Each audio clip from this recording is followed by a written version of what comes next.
यही विडंबना। आगे आगे बहू, पीछे पीछे सास।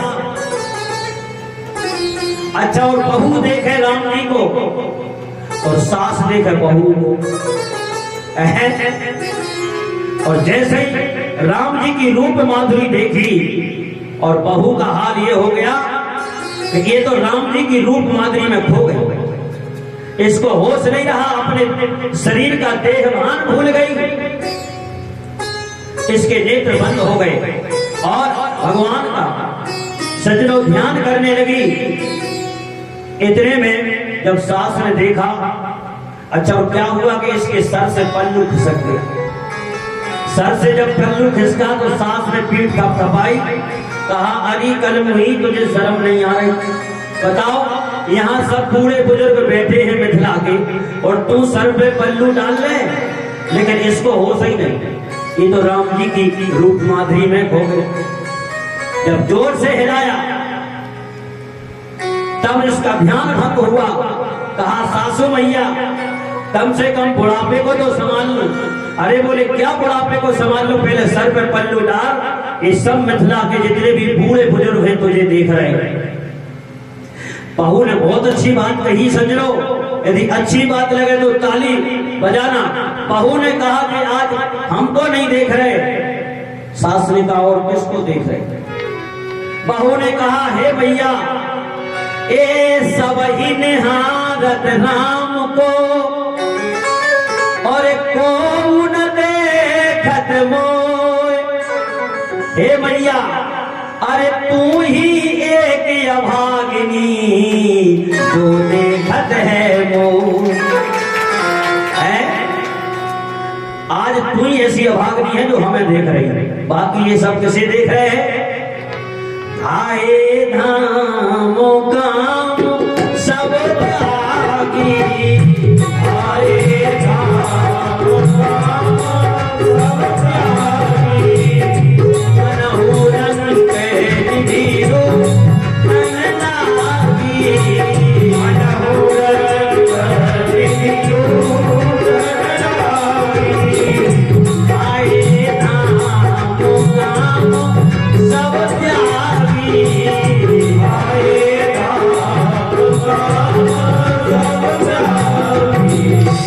इस प्रकार से सजनो अपनी रूप माधुरी बिखेर रहे, लेकिन झरोखा से जब देखने वाली जो युवती है, इन्होंने विचार किया, ऊपर ऊपर अट्टालिकाओं पे से दर्शन कर रही थी। देखा कि ये कैसे हमको दर्शन देंगे, क्योंकि कोई नीचे चल रहा हो।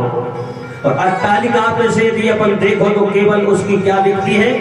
केवल सर दिखता है, चेहरा नहीं दिखता।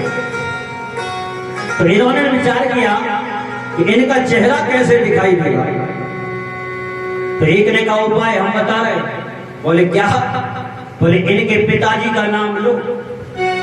अच्छा, विदेश में अपन जो अपरिचित कहीं भी चले जाओ, जहां अपना कोई परिचय ना हो, विदेश में यदि अपने पिताजी का नाम ले ले तब भी देखना पड़ता कि भैया जहां हमारे पिताजी को कौन नाम दे रहा है। अच्छा, इनने युक्ति लगाई मिथिलानियों,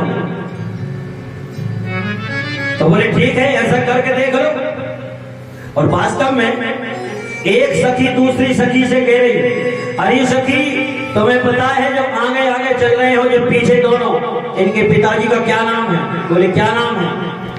बोले ए दो दशरथ के ढोटा, ए दो दशरथ के ढोटा, माने मरालन के तन छोटा, माने मरालन के तन छोटा, माने मरालन के तन छोटा, माने मरालन के तन छोटा।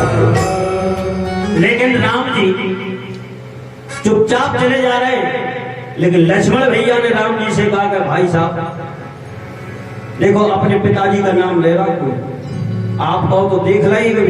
राम जी ने कहा हम इसलिए तुम्हारे संग आए, ये भक्ति का नगर है, सीधे चलो नीची गर्दन करके। क्यों? भक्ति के नगर में तो नीची निगाह करके चलना चाहिए। और इसलिए हम आए हैं, इसलिए विश्वामित्र जी से कह दिया था नगर दिखाए तुरंत ले आओ। लेकिन राम जी ने नहीं देखा और ना देखने दिया। एक सखी ने कहा बताओ ये कैसे है, अपने पिताजी का नाम लिया फिर भी नहीं देखा। तो दूसरी सखी ने कहा सुनो, चाहे ये सोचते होंगे कि हमारे पिताजी चक्रवर्ती सम्राट हैं, संसार में कौन नाम नहीं जानता, सब जानते। अच्छा तो बोले एक काम करो, इनकी मैया का नाम लो, मैया का हो सकता फिर देख ले।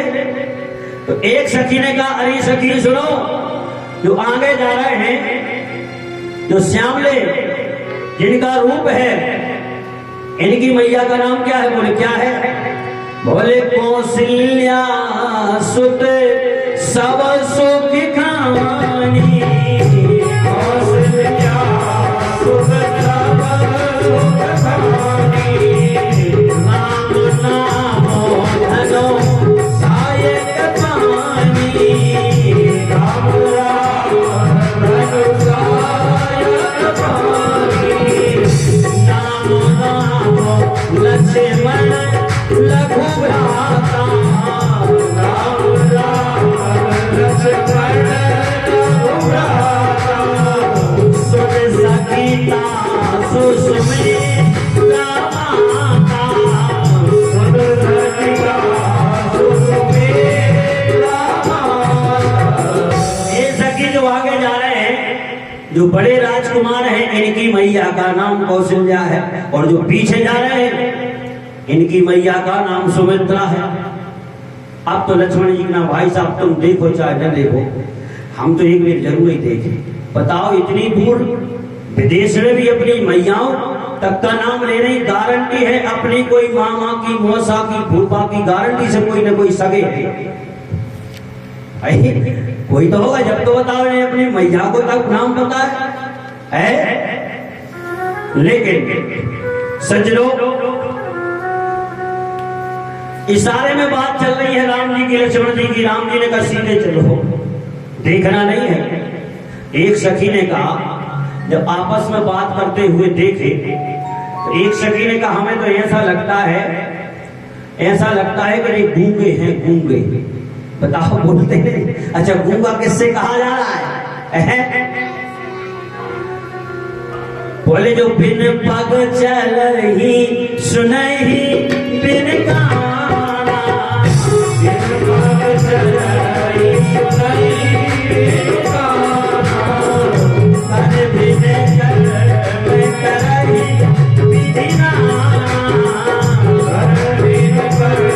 करहि विधि नाना।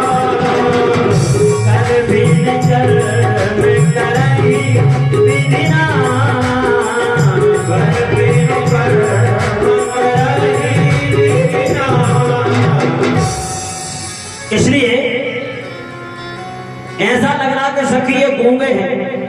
क्यों? अरे देखते ही नहीं है हमारी तरफ। तो इतने में युक्ति लगाई, तो ऐसे नहीं देखेंगे। और दूसरी युक्ति लगाई, इनके ऊपर कुछ फेंक दो। अच्छा ऊपर तालिकाओं पे से चलो, है नहीं? तो बोले क्या फेंके? क्योंकि इतना कोमला थी, कोमल भगवान जो है इतने कोमल है, कमल से भी कोमल। क्योंकि सबसे कोमल कमल है नहीं, और कमल से भी कोमल कमला।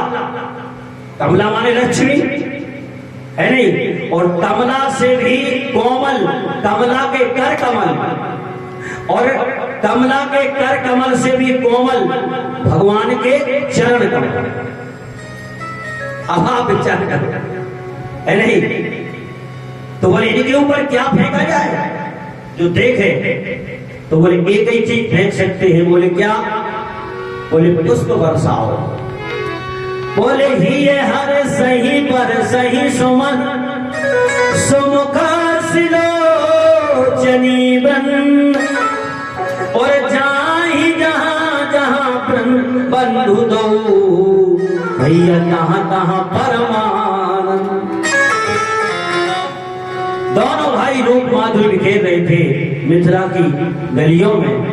और सज्जनों, लेकिन राम जी ने आंख उठा करके भी नहीं देखा। क्यों? राम जी का एक नियम है। राम जी ने कहा हम रघुवंशी हैं और रघुवंशियों का एक ही बाना है, रघुवंशन कर सहज स्वभाव और मन को पंथ पग धर ही न पाऊ। इसलिए राम जी ने नहीं देखा। क्यों? राम जी कहते हमें अपने मन पर भरोसा। ये सिद्धांत है रामचरितमानस का, ये मर्यादा की लीला है सज्जनों। राम जी ने अपने चरित्र के द्वारा क्या मर्यादा बताई है। मिथिला में भी राम जी ने कह दिया क्या?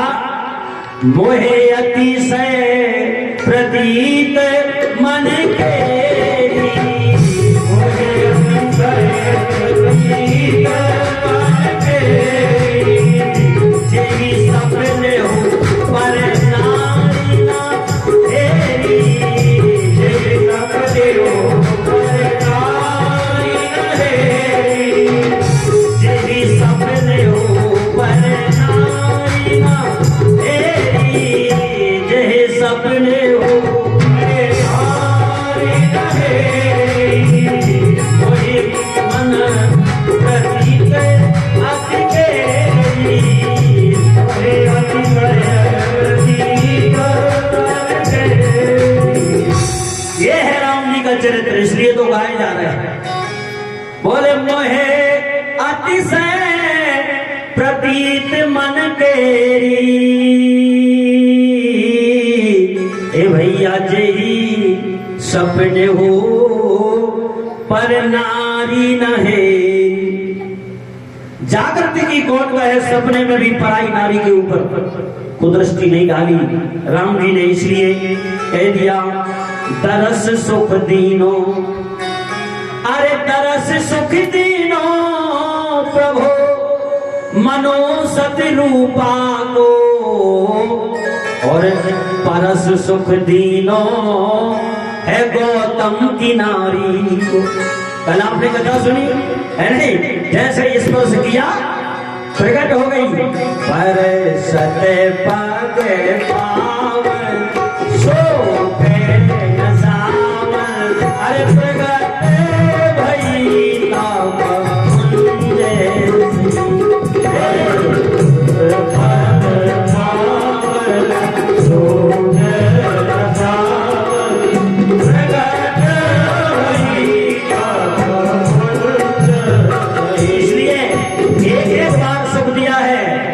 बोले तरस सुख दीनो प्रभु मनु सति रूपा को, परस सुख दीनो एक गौतम की नारी को, और बोले शिशु सुख दीनो दशरथ कौशल्या को। क्या सौभाग्य होगा कौशल्या और दशरथ जी का। ठुमक चलत रामचंद्र, बताओ उनके पीछे, ब्रह्म के पीछे गिरते हुए उठते हुए और राम जी के पीछे चल रहे, क्या सुख होगा। इसलिए सो अज प्रेम भगति बस कौशल्या की गोर। इसलिए शिशु सुख दीनो प्रभु दशरथ कौशल्या को, और पति सुख दीनो मिथिलेश की दुलारी को। यह है इसलिए मोहे अतिशय प्रतीत मन केरी, जेहि सपने ऊपर नारी न हेरी। राम जी कह रहे यदि इतना ही कर लो तो 3 काम तो परमात्मा मिल जाएगा। गोस्वामी जी लिखते हैं क्या क्या, यदि 3 काम कर लिए, बोले सत्य वचन और दीनता, आपके जीवन में सत्य आ जाए, सत्य बोलना आ जाए, आप ज्यादा से ज्यादा सत्य को धारण करो, क्योंकि सत्य से बढ़कर के कोई भी धर्म नहीं है और असत्य से बढ़कर सज्जनों कोई भी पाप नहीं है। इसलिए यदि आपने 3 काम कर लिए तो परमात्मा मिलेगा। कौन कौन से? बोले सत्य वचन और दीनता। आप अपने जीवन में सत्य को धारण करें। दूसरी, दीनता आ जाए, हमें झुकना आ जाए। और आजकल तो ऐसा जमाना है कि बेटा भी बाप को नहीं झुकना चाहता। कैसे कल्याण होगा? इसलिए सत्य वचन और दीनता। और एक कवि ने कहा है, झुकता वही है जिसमें जान है, अकल तो मुर्दे की पहचान। इसलिए सत्य वचन और दीनता, पर प्रिय मातु समान। जिस दिन सज्जनो तुम्हें पराई नारी में अपनी जन्म देने वाली माता का दर्शन होने लगेगा, उस दिन ये समझ लेना कि राम जी हमसे दूर नहीं है। इसलिए सत्य वचन और दीनता, पर प्रिय मातु समान। और इतने पे हरि नाम ले तो फिर तुलसीदास जवान। और ये हमारी जवान पकड़ लेना। इसलिए गोस्वामी जी राम जी के चरित्र को लिख रहे और कह रहे, मोहे अतिशय प्रतीत मन तेरी, मोहे अतिशय प्रतीत मन तेरी, तेरी सपने हो पर नारी ना तेरी, तेरी सपने हो पर नारी ना तेरी, तेरी सपने हो पर नारी ना तेरी, तेरी सपने हो पर नारी ना तेरी। इसलिए सज्जनों, राम जी मर्यादा पुरुषोत्तम है, लेकिन ऊपर अट्टालिकाओं से और सखियां फूल बरसा रही कि हे राघव, जरा हमारी तरफ भी आप करुणा भरी दृष्टि से देख दो, क्योंकि कुछ भक्त आपके ऊपर भी लटके हैं। एक बार यदि आपने हमारी तरफ देख लिया तो हम भी धन्य हो जाएंगे। इसलिए एक बार देखो। तो वास्तव में करुणा भरी दृष्टि से सज्जनों, वो दृष्टि से नहीं, केवल करुणा भरी दृष्टि से। अरे तना हेरो रघुनाथ जी, अरे हमारी ओरिया तना हेरो रघुनाथ जी, हमारी ओरिया तना हेरो रघुनाथ जी। तालियां बजाइए, हरि बोल।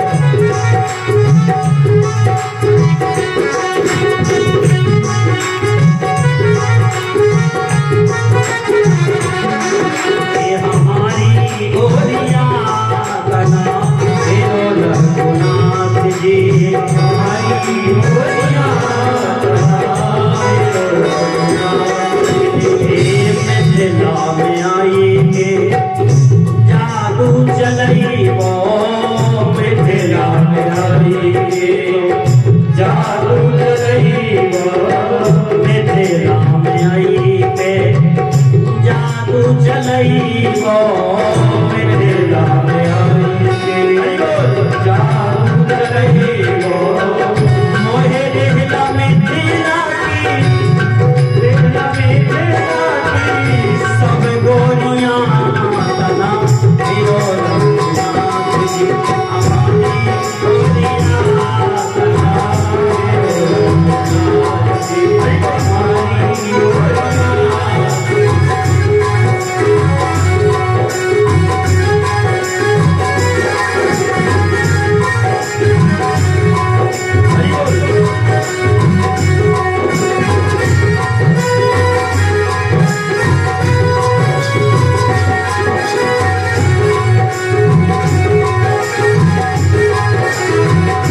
इस प्रकार से सजनो मिथिला की गलियों में रूप माधुरी बिखेर रहे और एक बाजार से निकल गए, मीना बाजार। अच्छा, बाजार से जब निकले